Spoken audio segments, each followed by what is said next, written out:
ट्रॅव्हल्सचे प्रवासी तंदुरी धाब्यावर सोडून आपली दुचाकी साईडला उभी करून फोनवर बोलणाऱ्या युवकाला स्विफ्ट डिझायर कारने जोरदार धडक दिली। या धडकेने युवकाचा मृत्यू झाला। ही घटना नागपूर मुंबई महामार्गावर रात्री घडली। नॅशनल ट्रॅव्हल्सचे संचालक रसूल कुरेशी यांच्या मुलाचा करुण अंत झाल्याने शहरात हळहळ व्यक्त केल्या जात आहे।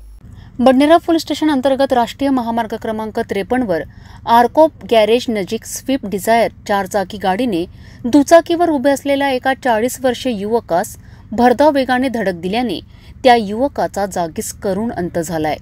ही घटना बुधवारच्या रात्री 11:30 ते 12 वाजताच्या दरम्यान घडली आहे।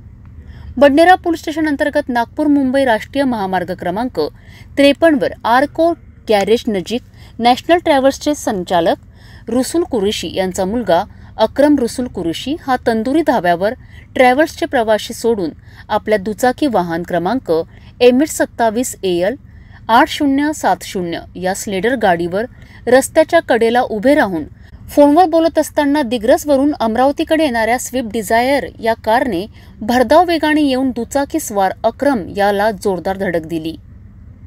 हा अपघात एवढा भीषण होता की दुचाकी वाहनधारक कारच्या काचावर जोरदार फेकला गेला। डोक्याला जब्बर मार लागल्याने दुचाकी स्वाराचा जागीच मृत्यू झाला।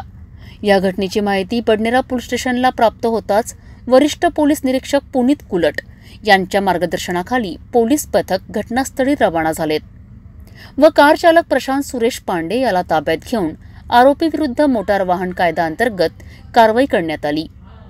मृतभाषी व सर्वांसोबत मिळून मिसळून राहणाऱ्या अक्रम याच्या मृत्यूमुळे बडनेरा शहरात हळहळ व्यक्त होत आहे। पुढील तपास बडनेरा पोलीस करीत आहेत।